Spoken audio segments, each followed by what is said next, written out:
नमस्कार चंद्र प्रकाश जी। बहुत बहुत स्वागत है आपका। नमस्ते अंजू जी, नमस्कार। आपके दर्शकों को भी नमस्कार। चंद्र प्रकाश जी, अब जैसे ही दिल्ली पुलिस ने यूथ कांग्रेस के अध्यक्ष उदय भानु चिब को गिरफ्तार किया है, तो खलबली मच गई है कांग्रेस में। आप देखिए किस तरह की स्टेटमेंट आ रही है। वो जो बब्बर शेर कहकर बहुत चहक रहे थे, अब उनको लग रहा है कि मास्टरमाइंड पकड़ा गया है, तो उसके भी ऊपर वाले जो मास्टरमाइंड होंगे उनका भी नंबर लग जाएगा। देखिए, खलबली किस तरीके से मची है और किस तरीके से तिलमिलाहट है, वो आज कोर्ट में जिस तरीके से जब इनको दिल्ली पुलिस ने जमानत मांगी, इनकी कस्टडी मांगी 7 दिन की, तो उसमें जो उनके वकील थे जो दलील दे रहे थे, वो बड़ी ध्यान देने वाली बात है। कह रहे छोटा सा विषय है, हमने तो मतलब ये बहुत छोटा सा मैटर है, हमने तो विरोध प्रदर्शन का अपना जो डेमोक्रेटिक राइट है वो इस्तेमाल किया। सरकार और पुलिस इसको तूल दे रही है।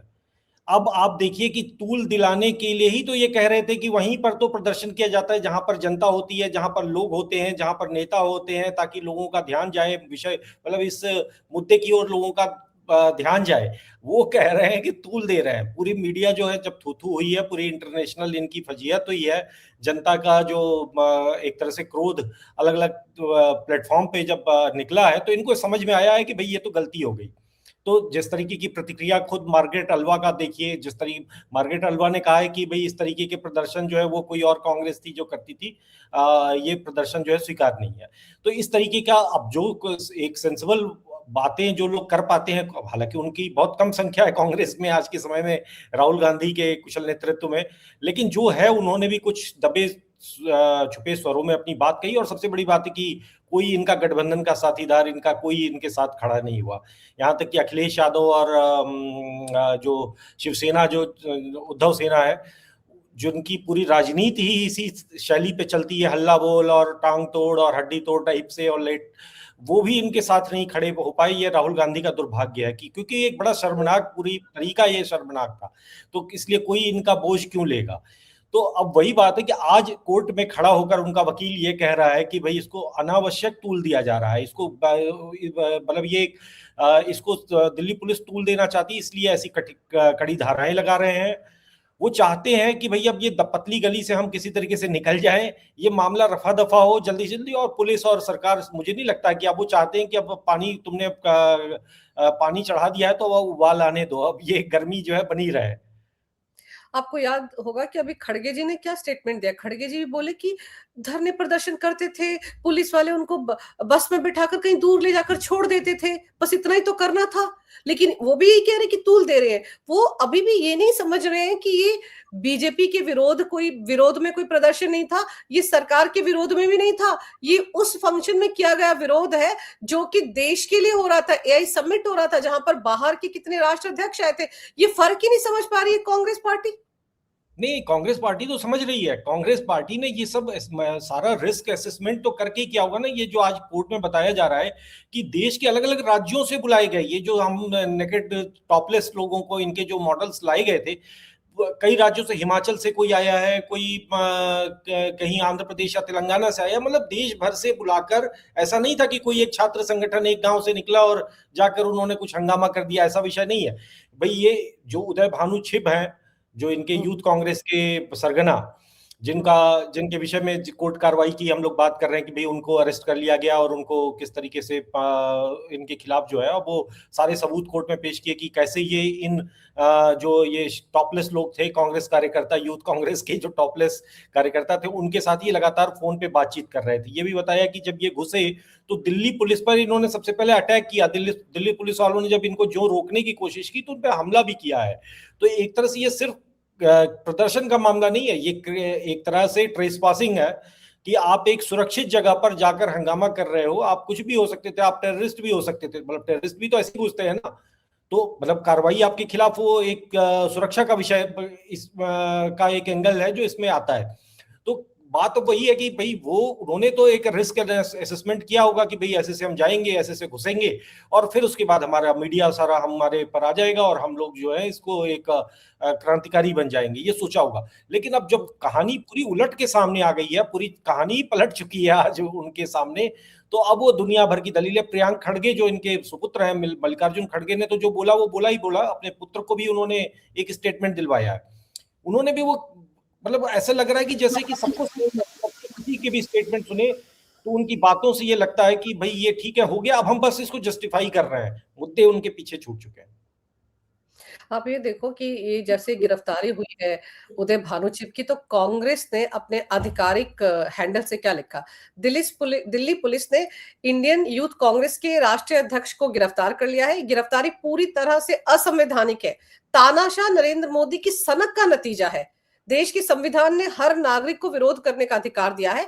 नरेंद्र मोदी इस हथियार को छीन लेना चाहते हैं।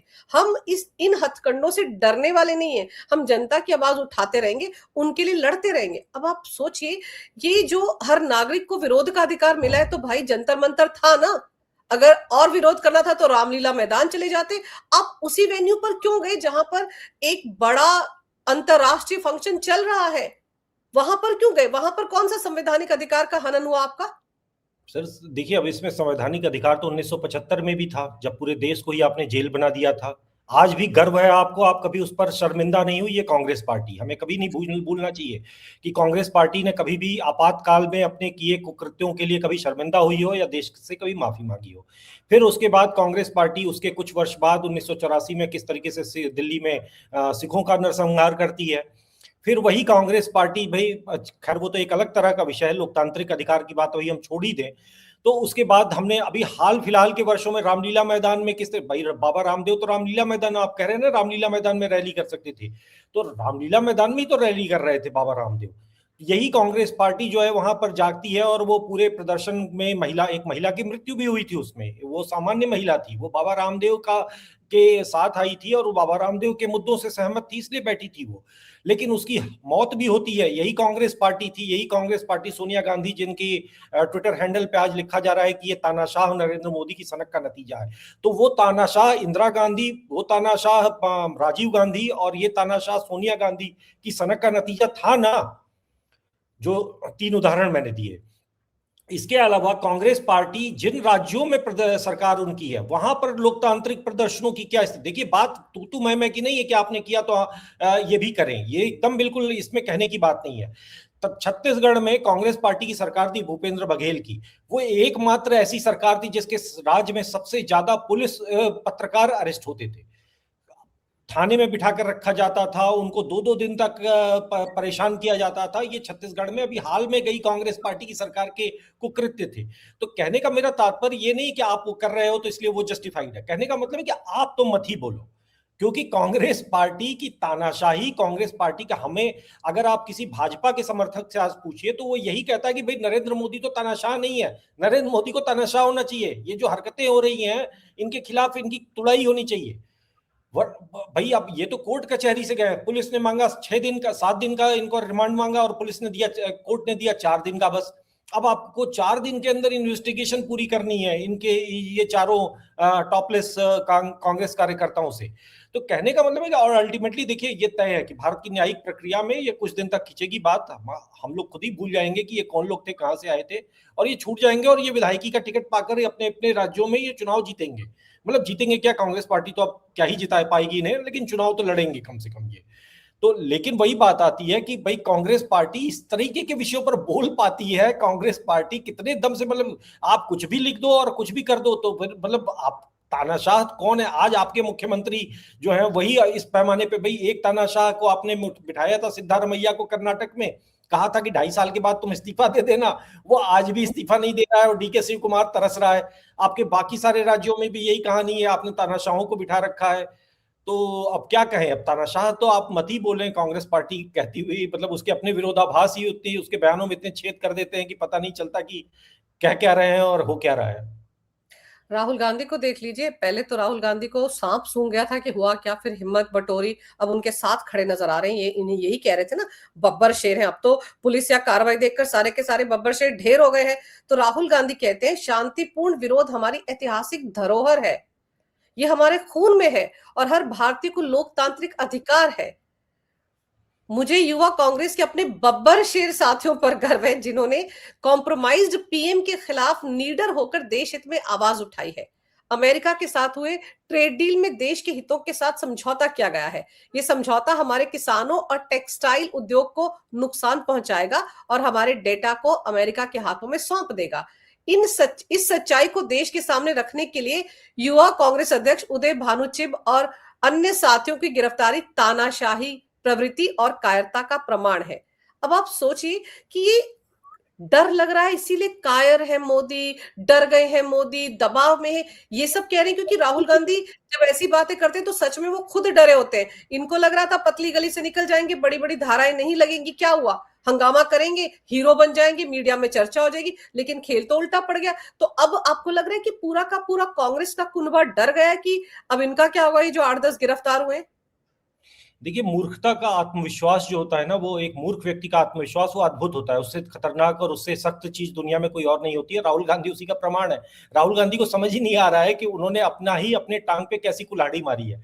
ये पूरा प्रदर्शन राहुल गांधी के अयोग्यता का परिणाम है। ये ना उदय भानु छिप खलनायक है, ना वो 12-14 जो लफंगे आए थे, गुंडे आए थे टॉपलेस, ना उनका कोई उसमें योगदान है। वो तो बेचारे नौकर थे, आए अपनी नौकरी करके गए और अब अपने सपने, अच्छे भविष्य के सपने देख रहे होंगे। ये पूरा षड्यंत्र इन्हीं राहुल गांधी और उनकी बहन प्रियंका का ही के दिमाग से पैदा एक खुराफात है। ये मतलब ऐसा नहीं कि इसका कोई सबूत है, लेकिन निश्चित रूप से जनता के बीच में सामान्य भाव यही है कि कांग्रेस पार्टी में ऐसा कोई वो नहीं करेगा। दूसरी बात, ये जो शब्द है, ये शब्द बहुत भारी है। राहुल गांधी इन शब्दों से चाहते हैं कि उनकी बासी कढ़ी में उबाल आ जाए और कुछ जान आ जाए उनकी पार्टी में।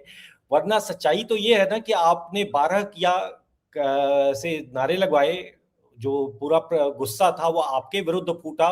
जो गुस्सा गलगोटिया यूनिवर्सिटी पे फूट रहा था वो आप ले गए अपने पर। मतलब ऐसा बेवकूफ, ऐसा मूर्ख कौन होगा कि एक दिन पहले गलगोटिया कांड, अगर आपने प्लान किया भी था तो अगर आप बहुत अच्छे स्ट्रेटेजिस्ट होते, मैं आपको मतलब एक वैसे कह रहा हूं कि अगर आप बहुत बढ़िया षड्यंत्रकारी होते तो भी आप क्या करते कि यार ये गलगोटिया हंगामा हो गया, अभी हमें रुक जाना चाहिए, क्योंकि अब ये पूरा का पूरा गुस्सा जो है सरकार के अगेंस्ट जा रहा है। हमको अभी इस मामले को कैंसिल कर देना चाहिए, कहीं और देखेंगे।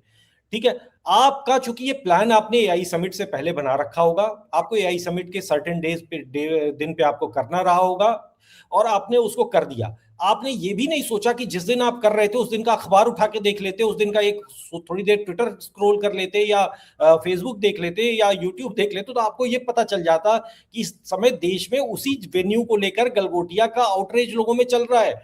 लोग, हर party across the party line, चाहे वो नरेंद्र मोदी का समर्थन करता हो, चाहे वो कांग्रेस का समर्थन करता हो, दोनों तरफ के लोग इस बात पे थे, कह रहे थे कि भैया ये क्या हो गया, और ये तो मतलब सबका गुस्सा गलगोटिया के प्रति था। अब उसके बहाने आप नरेंद्र मोदी पे भी चाहते तो कोशिश कर सकते थे कि उनको गाली दो आप, लेकिन ये आदमी मतलब एक बुरी रणनीति का आदर्श उदाहरण है कि आपने वो दिन चुना जिस दिन आपकी उस हरकत से एक यूनिवर्सिटी जिसने एक गलत फ्रॉड किया था वहां पर वो बच निकली और आपने पूरा का पूरा वो रायता अपने सिर पे ले लिया। ये राहुल गांधी है। दूसरी बात है कि राहुल गांधी को ये समझ लेना चाहिए, कम से कम राहुल गांधी पे विश्वास करने वाले उनके समर्थकों और उनकी पार्टी के लोगों को, कि राहुल गांधी जैसा नेता अगर है तो कांग्रेस पार्टी कोई आंदोलन नहीं खड़ा कर सकती। वो बब्बर शेर और लोकतांत्रिक अधिकार हमारे खून में है, ऐतिहासिक धरोहर है। आप किसी धरोहर का प्रतिनिधित्व नहीं करते। आप दिल्ली में जंतर मंतर पे 1000 लोग भी अगर आप जुटाना चाहो तो प्रैक्टिकली वास्तविकता यही है कि आपको भाड़े के लोग लाने पड़ते हैं।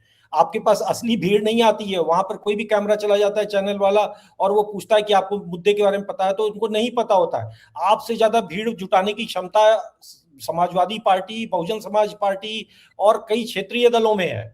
आप राष्ट्रीय दल होने की बात करते हो, आप दिल्ली में लोगों को नहीं जुटा सकते हो, आप किसी और राज्य में नहीं जुटा सकते हो।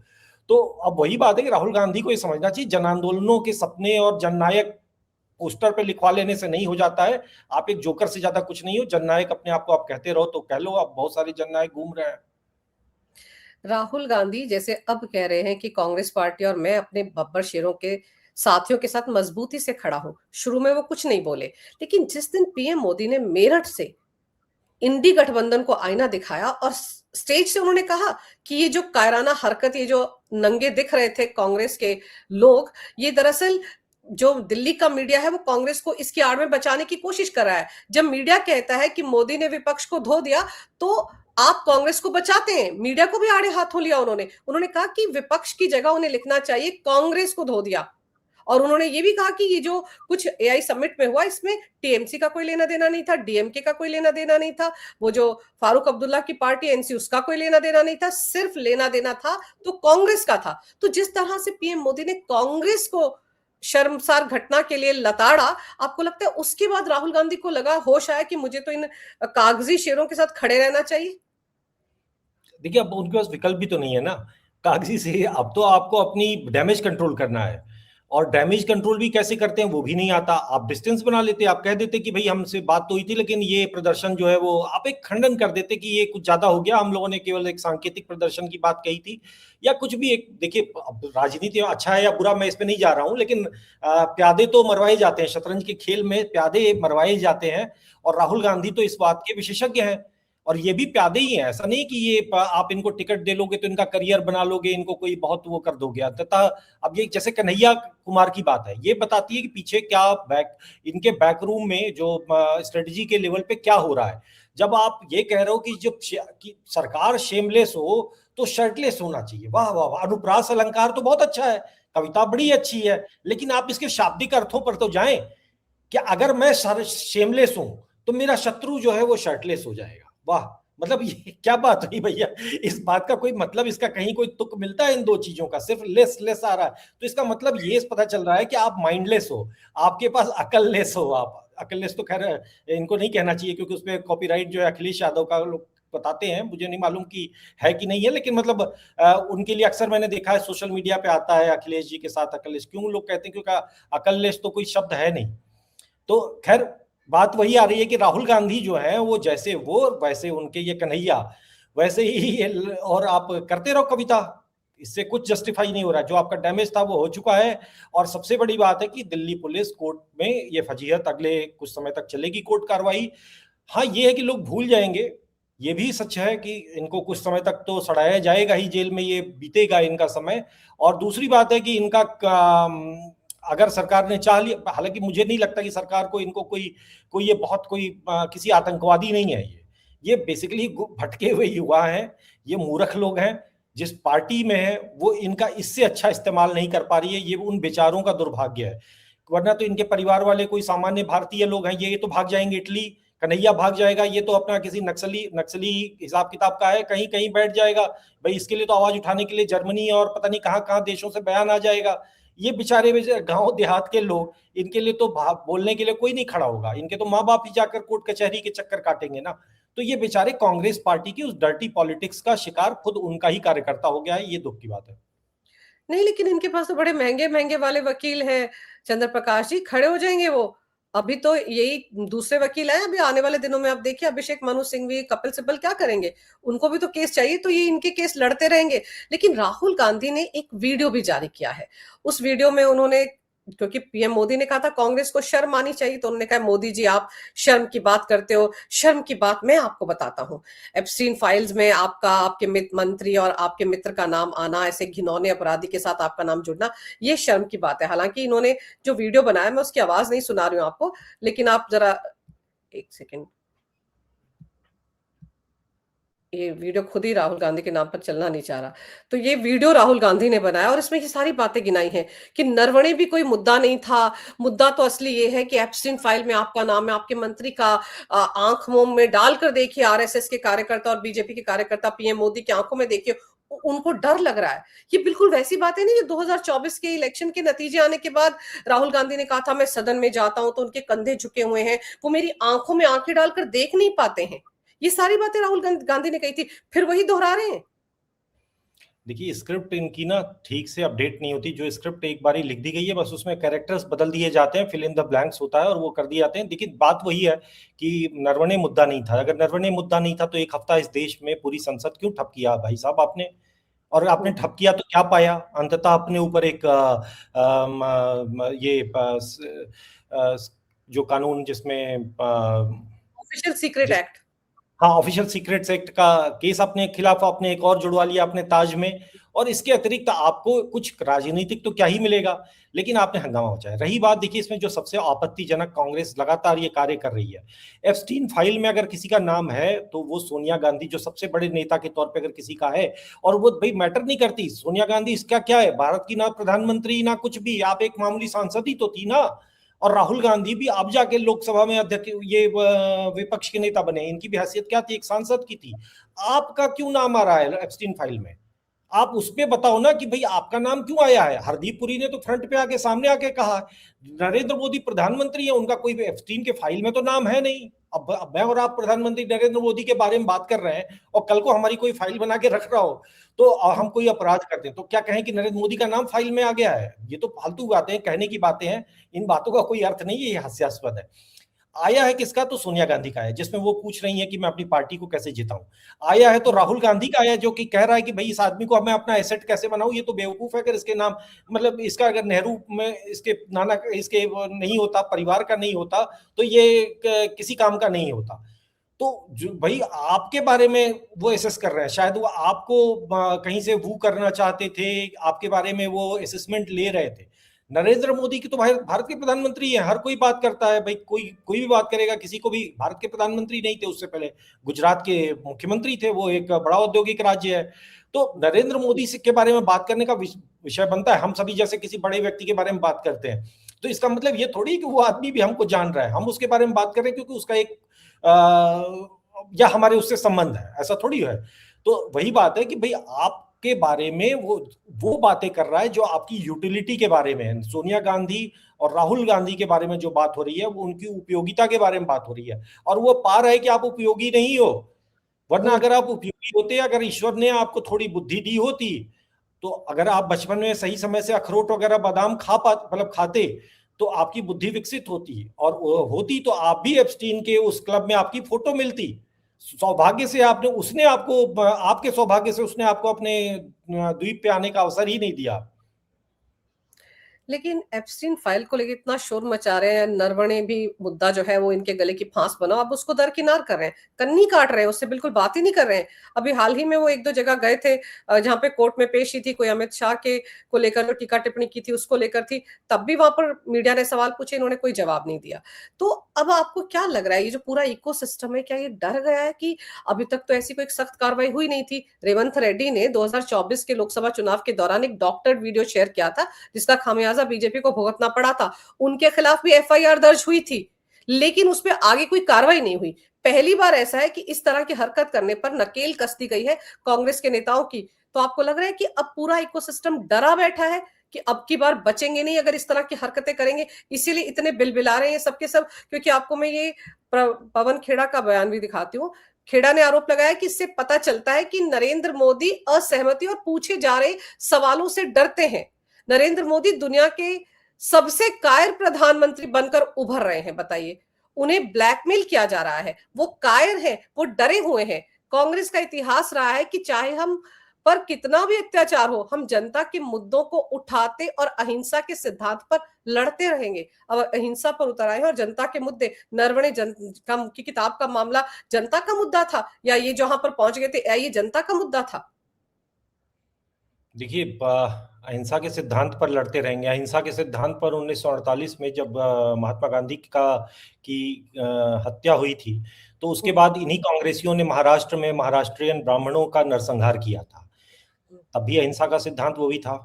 फिर 1984 में जो सिखों का नरसंहार हुआ, वो भी अहिंसा के ही उस पे किया गया होगा। अहिंसा के सिद्धांतों पर चलते हुए ये बड़ा पेड़ हिला था, और हजारों से जमीन, गर्दन में बड़ा पेड़ टायर, गिरा था, बड़ा बड़ा पेड़ गिरा था और जमीन हिल गई थी, ये तो होना ही जमीन था। हिल गई थी, और टायर उछल उछल कर गर्दनों में सिखों के लटक गए थे, और वो उनकी मौत हो गई थी। और उसी अहिंसा का सिद्धांत था जब आप अभी 2012 में आप ये जो आपकी सरकार के भ्रष्टाचार के विरुद्ध जो जन आंदोलन हुआ, जो पूरा निर्भया का कांड हुआ, उसके विरुद्ध जब जनता सड़कों पर उतरी है, जनता ने जब आपका विरोध किया, तो उनपे जिस तरीके के लाठीचार्ज हुए थे और जिस तरीके का बल प्रयोग हुआ था, वो भी अहिंसा के ही सिद्धांतों पर चलकर हुआ था। बेसिकली मेरा ये कहना है कि कांग्रेस पार्टी इन चीजों को कहने के लिए क्वालिफाइड ही नहीं है। वो ये शब्द जो प्रयोग कर पा रहे हैं वो कर पा रहे हैं, ये उनकी ठीक है, शब्दों पर सबका किसी का कॉपीराइट नहीं है। आप लिख दो कि भाई अहिंसा है, कायर है, अरे भाई काहे का कायर है?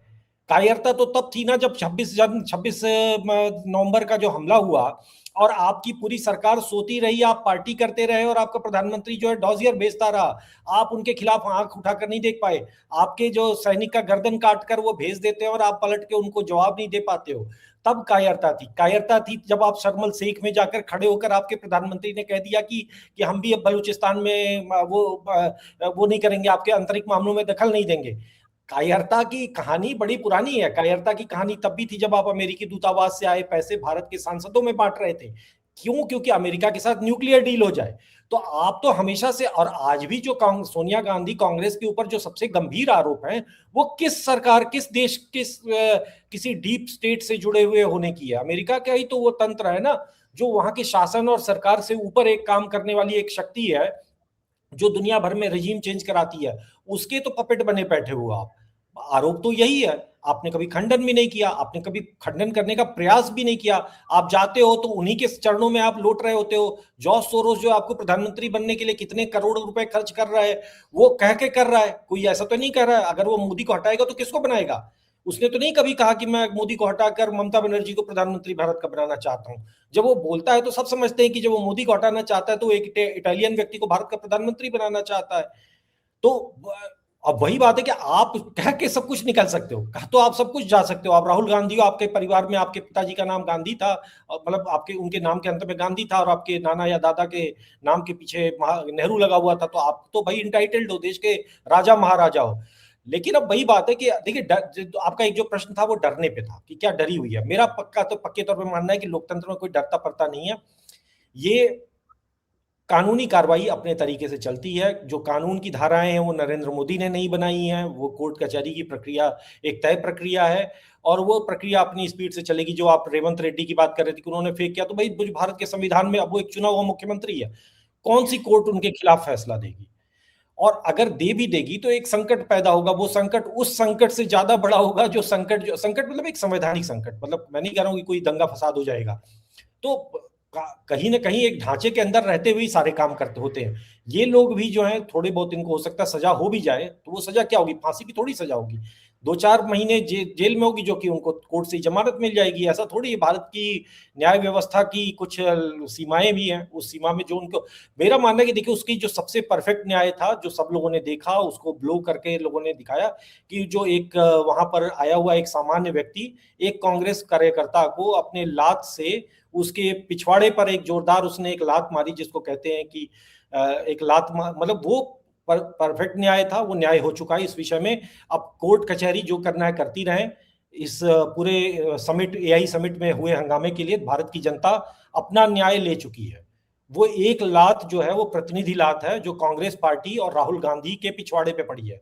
वो न्याय हो चुका है हमारे। मैं तो संतुष्ट हूँ। उस एक फोटो को देखने के बाद मैंने कहा आप कोर्ट कचहरी चाहे जो करें, हमारा न्याय, मेरी जस्टिस, मेरे हिस्से का जो जस्टिस है वो मुझे मिल चुका है। और उसी से तो डर लग रहा है ना। और जैसे आपने कहा ना कि राहुल गांधी किस मुंह से ये सारी बातें करते हैं, खुद वो रिजीम चेंज के लिए क्या क्या पापड़ बेलते हैं बाहर जाकर। ऊपर से अभी तो उनकी पूरी फाइल खुलेगी, क्योंकि निशिकांत दुबे जो उनके खिलाफ सब्सटेंशिव मोशन लेकर आए हैं, उस पर भी तो बहस वहस होगी ना। उस पर भी तो वो मोशन लाया गया है, तो कुछ तो उस पर केस आगे बढ़ेगा। नरवणे के मामले में जनरल नरवणे ने खुद उनको बेनकाब कर दिया है कि क्या कोई कुछ भी बातें करता रहता है। तो आप सोचिए कि राहुल तो अलग थलग पड़ गए। ऊपर से सारी विपक्षी पार्टियों ने कह दिया कि ये सब गलत हुआ जो एआई समिट में हुआ, तो अलग थलग तो पड़ ही गए ना। और अब तो गिरिराज सिंह कह रहे हैं कि राहुल के तो ब्रेन मैपिंग होनी चाहिए, उनके तो दिमाग में खंगालना चाहिए कि वो देश के साथ हैं भी या देश के खिलाफ है। अब ऐसी बातें भी होने लगी हैं, सोचिए। देखिए, गिरिराज सिंह को तो कपड़ा मंत्रालय पे ध्यान देना चाहिए। अभी बहुत अच्छा अवसर है। भारत मोदी जी के साथ समस्या यही है कि मोदी जी के जो मंत्री है ना, वो अपने विभाग को छोड़कर बाकी सारी बातें उनसे करा लो। धर्मेंद्र प्रधान जो है, यूजीसी का नोटिफिकेशन देखने की फुर्सत नहीं थी और पत्रकारों को के बारे में ट्वीट कर करके उनकी तारीफ करने में वो ज्यादा व्यस्त रह गए। तो ये गिरिराज सिंह को ये सब फालतू काम मतलब बातों में मुझे नहीं लगता कि पढ़ना चाहिए। हाँ, ये है कि अब राहुल गांधी जो है वो क्या कहते हैं क्या करते हैं वो एक उनका अपना विषय है। आपका प्रश्न मैं सुन नहीं पाया, इसमें कहीं कुछ दिमाग से ही मेरे उतर गया। आपने क्या पूछा था? मैं ये कह रही थी कि गिरिराज सिंह ने तो 2 कदम आगे बढ़कर राहुल गांधी को ये कहना शुरू कर दिया कि ब्रेन मैपिंग होनी चाहिए इनकी, क्योंकि ये उलूल-जुलूल बातें करते हैं। और वैसे भी राहुल गांधी अलग-थलग तो पड़ ही गए हैं ना, जैसे उनके खिलाफ वो सब्सटेंशियल मोशन लाया जा रहा है, तो और 4 देशों के नाम कैटेगोरिकली गिनाए हैं निशिकांत दुबे ने, तो वो भी तो इनके गले की आफत बनने जा रहा है ना। देखिए, संसद में जो भी कार्रवाई होगी ना, उसमें एक चीज जान लीजिए कि राहुल गांधी की अब तक की पूरी राजनीति है, जब भी कोई मुद्दा वो उठाया उन्होंने, तो अंततः संसद में क्या होता है, संसद में कोई सजा तो दी नहीं जाती है, बहस होती है, डिबेट होता है। और वो डिबेट में अंततः उनके पूरे परिवार के धागे खोले जाते हैं, उनकी पूरी नाना जी से लेकर उसी बहाने उनके पूरे परिवार की चालीसा पढ़ी जाती है। और जो लोग भूल रहे होते हैं उनके परिवार को, वो भी फिर से एक बार रिमाइंड हो जाता है। तो राहुल गांधी ने जो उनकी जो राजनीति है, अंततः अपने आप को, जिसको एक क्रिकेट में कहते हैं हिट विकेट और फुटबॉल या हॉकी में सेल्फ गोल, तो राहुल गांधी जो भी करते हैं अंततः वो अपने ही, इस पूरे मामले में आप देख लीजिए कि अंततः अपने ही पैरों पे कुल्हाड़ी मारी है। जो कुल्हाड़ी वो देश के पर मारना चाहते थे, वो अपने ही पार्टी और अपनी राजनीति पे मारी है। तो जो भी होगा, चाहे वो इनका सब्सटेंटिव मोशन हो, चाहे वो कोई और आगे आने वाले कोई विषय हो, राहुल गांधी हंगामे के साथ गुब्बारा फुलाएंगे और अंत में सरकार एक बार संसद में पिन चुभोएगी और वो राजनीति कहीं ना कहीं उन्हीं के ऊपर उलट कर जाएगी। वरना आप सोचिए कि जो पूरा नरवणे का जो विवाद था, वो भी तो उस समय भी तो यूजीसी का चल रहा था और पूरी जनता जो थी वो मोदी जी को गाली दे रही थी। भाई, मोदी सरकार बचाव में थी, मोदी सरकार घिरी हुई थी चारों तरफ से। उस समय आपके खुद के ही समर्थक आपको घेर रहे थे, आपकी आलोचना कर रहे थे नरेंद्र मोदी। तब तक आप ये जनरल नरवणे की किताब आप लेके आते हैं, जिसका कोई जनता से लेना देना नहीं, वो भी एक फर्जी मुद्दा, वो भी किताब है नहीं। आपने पूरे देश का ध्यान वहां से डाइवर्ट कर दिया। ठीक उसी तरीके से गलगोटिया की भी बात हो रही थी, गलगोटिया का आपने पूरा अपने, मतलब ये टाइमिंग देखिए ना कि अंततः ये व्यक्ति कर क्या रहा है। ये भगवान जाने ये जानबूझ के कर रहा है या सच में कर रहा है। मतलब कोई मुझे नहीं लगता नरेंद्र मोदी जी को, ऐसा विपक्ष का नेता है तो कोई आपत्ति होगी। वो उनके साथ बच्चों, मतलब वो 75 वर्ष उनके पूरे हो चुके हैं, इनसे जी, ज्यादा उस समय तक सार्वजनिक जीवन में वो रहे। तो इनके लिए तो राजनीतिक रूप से राहुल गांधी आज भी एक बच्चे ही हैं। तो वही बच्चे की बिल्कुल। तरह वो कोई झुंझुना पकड़ा देंगे और राहुल गांधी उस झुंझुने के साथ खेलते रहेंगे और उनकी फजीयत करके वो निकल जाएंगे अगले चुनाव की रैली करने या अगला अपना कोई कार्यक्रम करने। और राहुल गांधी समझ नहीं पाएंगे कि वोट चोरी कहाँ से हो गई, उनके पॉकेट से निकल के वोट कहाँ चला गया मोदी जी के पास। राहुल गांधी अभी तक उस पूरे फॉर्मूले को समझ नहीं पाए। देखिए चंद्र प्रकाश जी, एक तबका ऐसा है जो इसी लुटियन गैंग से जुड़ा हुआ है, क्योंकि ये जो कुछ ये एआई में समिट में जाके कर रहे थे, वो उसका लिंक जो था वो अमेरिका के साथ हुई ट्रेड डील से था। उसी में पीएम मोदी कॉम्प्रोमाइज हो गए, यही सब कहा जा रहा था, सरेंडर कर दिया उन्होंने। तो एक तबका ऐसा जिसको लगता है कि कहीं ये सब कुछ जो अब पुलिस, दिल्ली पुलिस जो कार्रवाई कर रही है इन लोगों के खिलाफ, सख्त कार्रवाई, कहीं ऐसा तो नहीं कि सीआईए का इसमें कोई हाथ हो, जबकि हम सब जानते हैं कि सीआईए का हाथ तो इनके साथ है। तो अब इस तरह से भी एक तबका जो है, एक यूट्यूबर है द देशभक्त नाम से, वो इस तरह की बातें भी कर रहे हैं अपने चैनल पर। देखिए, जो देशभक्त अपने आप को कह रहा है वो देशभक्त तो है ही नहीं। आप उनका कोई भी रैंडम वीडियो उठाकर देख लेंगे, आप कहेंगे कि कम से कम देश, मतलब हाँ हो सकता है देशभक्त हो वो, लेकिन वो देश भारत नहीं है। जिस देश का वो भक्त है, वो उस देश का नाम भारत नहीं है, वो कोई और देश हो सकता है कंबोडिया, कंपूचिया या कोई बुर्किना फासो जैसे किसी देश का वो भक्त हो। वो भारत का भक्त नहीं है। तो अब ठीक है, उनकी बात का क्या गंभीरता से ली जाए। सीआईए ये वाली बात हो सकता है मजाक में कही हो, मुझे नहीं मालूम कि किस संदर्भ में कही है। लेकिन हाँ ये तो है कि देखिए, अब उसमें वही बात है कि आपको पता है ये रायता फैल चुका है, वो रायता फैला हुआ है, तो अब उसको पोछा लगाने के लिए आप नए नए औजार लाओ। और क्या कर पाओगे आप। देखिए, फैल क्या चुका है, फैलने से ज्यादा ये है कि अब आपकी फजीहत हो चुकी है, अब ये इतिहास में दर्ज है। ये बहुत बड़ी ऐतिहासिक भूल की है। आपको पता ही नहीं था कि इस देश की लोक जनता सोचती कैसे है। आपके समर्थक भी इसका समर्थन नहीं कर पा रहे, आपकी पार्टी के पुराने लोग भी समर्थन नहीं कर पा रहे। जो लोग आपके विरोधी हैं वो तो आपका वैसे भी विरोध करेंगे, उनको आप छोड़ के चलो। तो अगर आप अपने ही समर्थकों को, अपने ही सहयोगियों को खुश नहीं कर पा रहे हो, तो फिर आपकी राजनीति है क्यों। आप सिर्फ एक ही पार्टी है, एक ही समुदाय है जिसको आप खुश कर पा रहे हो, वो है आपका वोट बैंक, मुस्लिम वोट बैंक। बस उसी के प्रति आपकी आस्था पक्की है, बाकी आपका किसी समुदाय, किसी भी नेता, किसी भी वर्ग के प्रति आपकी कोई निष्ठा नहीं है। तो अब ऐसे में नहीं, आपकी राजनीति क्या करें। निष्ठा इनकी उस वर्ग से भी है जो इनको फंड कर देता है। निष्ठा हाँ, उस हाँ। वर्ग से भी जिसने इनको लॉलीपॉप दे रखा है कि गिराओ मोदी सरकार को, हम तुमको सत्ता में बिठाएंगे। रिजीम चेंज की जो बातें होती हैं, ये जो तथाकथित किसान, फर्जी किसान आंदोलन खड़े हो जाते हैं, किस लिए खड़े होते हैं? ये सिर्फ इसीलिए होते हैं कि मोदी सरकार को कहीं ना कहीं किसी ना किसी मुद्दे पर घेरा जाए। लेकिन फिलहाल राहुल गांधी खुद घिर गए हैं, इसीलिए अपने कागजी शेरों को बब्बर शेर बता बताकर उनके साथ मजबूती से खड़े होने की बातें कर रहे हैं। लेकिन सवाल फिर भी ये पूछा जाएगा, 4 दिन बाद उनकी नींद क्यों खुली बब्बर शेरों को लेकर? जब पीएम मोदी ने लताड़ लगाई उसके बाद ही राहुल गांधी को होश क्यों आया? पहले दिन उन्होंने कुछ नहीं कहा। उनकी बहना तो अभी भी चुप बैठी है इस मुद्दे पर। तो देखते हैं आगे कांग्रेस की क्या रणनीति रहती है इनको लेकर। लेकिन फिलहाल तो तय है कि ये जितने भी लोग रायता फैलाने के लिए वहां गए थे, इन पर अच्छे तरीके से दिल्ली पुलिस ने नकेल कस दी है। आपने सर समय निकाला, बहुत विस्तार से इस विषय पर बहुत अहम जानकारी मेरे दर्शकों को दी। आपका बहुत बहुत धन्यवाद। नमस्कार। भारत माता की जय। वंदे मातरम। जय श्री राम। जय श्री राम।